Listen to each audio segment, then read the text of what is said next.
एक साहूकार के साथ बेटा और एक बेटी थी। सातों भाई अपनी बहन के साथ रहकर खाना खाते थे।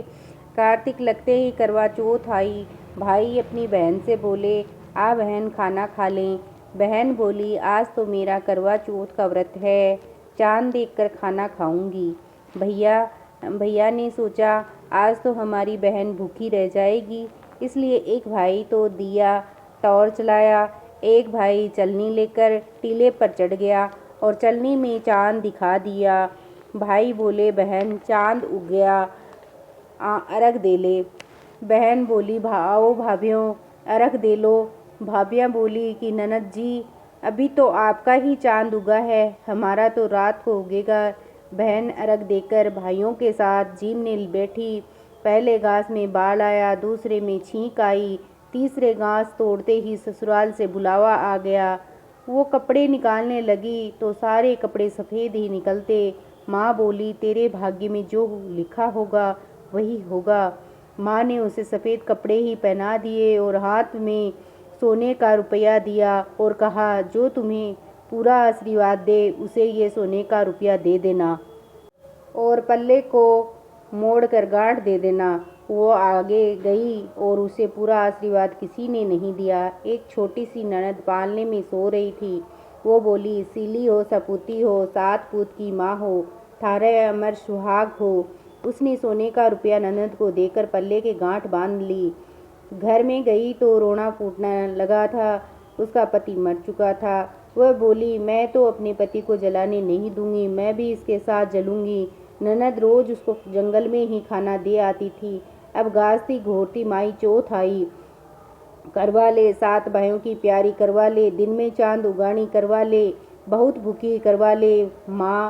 माता वो मेरे पिछले जन्म के दुश्मन थे, तुझे मेरा सुहाग देना पड़ेगा।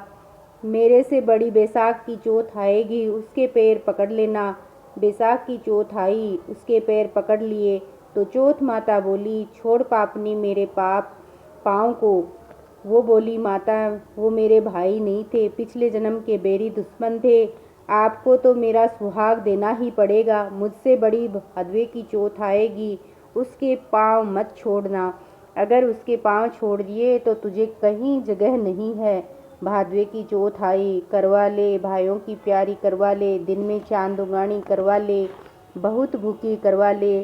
उसके माता के पैर पकड़ लिए, छोड़ पापनी मेरे पैर पकड़ने के लायक नहीं है। हे माता, वो मेरे भाई नहीं, पिछले जन्म के दुश्मन थे, आपको बताना पड़ेगा, मैं क्या करूं। माता बोली, तुझे इतनी शिक्षा कौन दे गया। माता, मुझे किसी ने कुछ नहीं बताया, आप ही बताओ मैं क्या करूं। तब माता बोली, मेरे से बड़ी करवा चौथ आएगी, उसके पाँव मत छोड़ना। वो जो मांगे वो बस सामान मंगा लेना, बेस और सारे सुहाग का सामान मंगा लेना।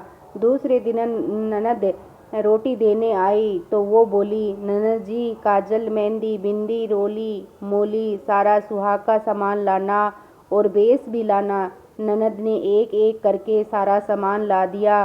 कार्तिक की करवा चौथ आई, करवा ले, दिन में चांद उगानी करवा ले, बहुत भूखी करवा ले। माता, वे मेरे पिछले जन्म के दुश्मन थे और आज कहकर उसके माता के पैर पकड़ लिए, छोड़ पापनी मेरे पाँव को, तू मेरे पाँव पकड़ने के लायक नहीं है माता, आपको मेरा सुहाग देना ही पड़ेगा। तेरे पास जंगल में सुहाग की क्या चीज़ है।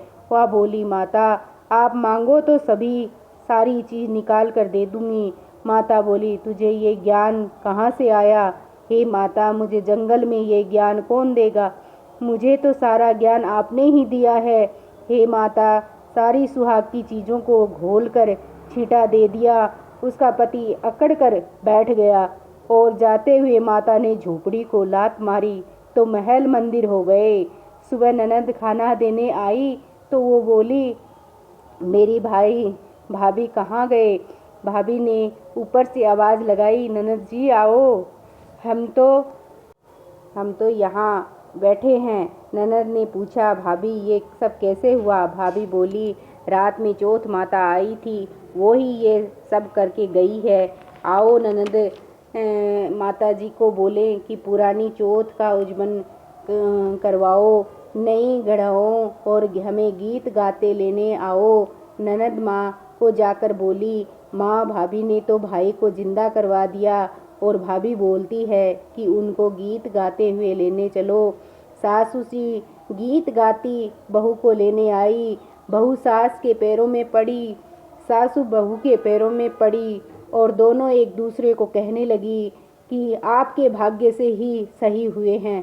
सासू जी बोली, बहू घर चलो, और चौथ माता का उजड़ना करके सास बहू बेटे को घर लेकर आ गई और सारी नगरी में कहलवा दिया कि पति की पत्नी बेटे की माँ 12 महीने की 13 नहीं तो 4 तो या 2 तो हर कोई करना, जिसके कोई नहीं हो वो अपने दीदे घोड़े की करना।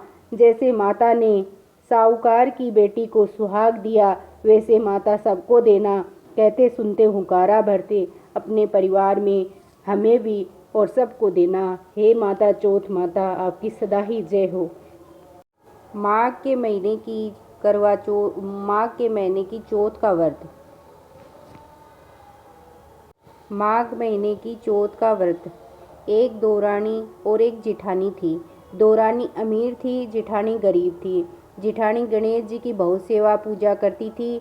अपनी दौरानी के आटे पीसने जाती थी, आटा को कपड़े से छानती थी, उस कपड़े को घर लाकर अपने पति को पानी में घोल कर पिला देती थी। एक दिन दौरानी के बच्चे ने उसे ऐसा करते हुए देख लिया और माँ से जाकर बोला, माँ ताई जी जिस कपड़े में से आटा छानती है उसे पानी में घोलकर ताऊ जी को पिला देती है। यह सुनकर दौरानी बहुत गुस्सा हुई। दूसरे दिन जिठानी को हाथ धोकर जाने के लिए कहा। जिठानी जी ने ऐसा ही करा। घर जाते ही उसका पति बोला कि जा आटा घोल ला। तब वह बोली कि आज तो दौरानी ने कपड़ा भी रख लिया। जब उसका पति नाराज होकर लकड़ियाँ बेचने चला गया तो वह पति से बोली, आज चौथ है, तिल व गुड़ लेते आना। उस दिन लकड़ियाँ भी नहीं बिकी। वह खाली हाथ घर पर आ गया और बोली कि गुड़ तिल ले आए क्या। तब उसके पति ने गुस्से से उसे पट्टे से बहुत सारा और मारा और चबूतरे पर जाकर सो गई। रात को चौथ विंदायक आए और बोली कि तू बाहर कैसे सो रही है। वो बोली कि मैंने पति से चौथ विंदायक की कहानी सुनने के लिए तिल गुड़ मंगवाए थे, उनकी काठी बिकी नहीं और वो तिल गुड़ लाए नहीं और गुस्से में आकर मुझे बहुत मारा। तब चौथ विंदायक बोले कि हम तो घर घर से तिल कुट्टा खाकर आए हैं, अब मैं निमटने कहाँ जाऊँ। तब वो बोली, इस झोपड़ी में निमट लो। फिर गणेश जी बोले कि पोंछूंगा कहाँ। तब वह बोली, मेरे माथे से पोंछ लो। गणेश जी ने उसके सिर से पोंछ लिया। सुबह उठकर देखा तो सारा घर जगमगा रहा है और उसका सिर भी जगमगा रहा है। धन बटोरने लगी। उधर दौरानी के बच्चे आए और बोले, ताई जी आपको मेरी मम्मी बुला रही है। तो उसने बच्चों की मुट्ठी में हीरे मोती दे दिए और बोली कि अपनी माँ को ही काम करने भेज दो। बच्चों ने माँ से जाकर कहा कि ताई के तो बहुत धन हो गया और ताई ने हमें यह दिए हैं। वो दौड़ी दौड़ी आई, पूछा कि तुम्हारे इतना धन कैसे हो गया। तब उसने सारी बात बता दी। उसने भी अगली चौथ को अपने पति से कहा कि काठी बेच आओ और बिके तो मुझे भी पाटे से मारो। पति ने बहुत समझाया, वह मानी नहीं। तब उसके पति ने उसको पाटे से मारा। वो सो गई। रात में चौथ विंदायक आए और बोले कि मैं कहाँ निमटूं। वो बोली, उसके तो छोटा सा मकान था, मेरे तो बहुत बड़ा मकान है, खूब पेट भरकर कर लो।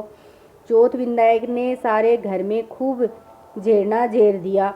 वे बोले कि मैं पोंछूं कहाँ। वह बोली, मेरे सिर से। विंदायक जी ने सिर से पोंछ लिया। थोड़ी देर में उठकर देखा तो सारे घर में सारे शरीर से बदबू आ रही है। वह चौथ विंदायक से बोली कि आपने मेरे साथ कपट किया है, उसको धन दिया और मुझे कूड़ा, अब अपनी लीला समेटो। तो चौथ विंदायक जी बोले कि तू धन की भूखी है, वो तो सत की भूखी थी। अब मैं ये सब जब भी समेटूंगा जब तू आधा धन जिठानी को देवेगी। उसने जिठानी को आधा धन दे दिया और चौथ विधायक जी ने अपनी लीला समेट ली। हे चौथ विधायक, जैसा जिठानी के साथ किया वैसा सब कोई के साथ करना, जैसा देवरानी के साथ किया वैसा किसी के साथ मत करना। कहता सुनता हुंकारा भरता अपना परिवार न दीजियो। बोल जय चौथ विधायक महाराज की जय। करवा चौथ के उजड़ने में जो सामान चाहिए उसको मैं बताती हूँ।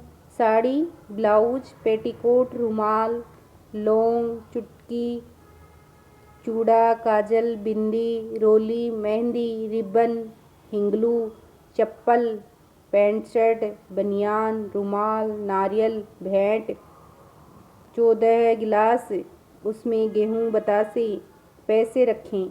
14 सुहागिनों को महिलाओं को भोजन करावें। चौथ माता की एक एक पुस्तक भेंट करें।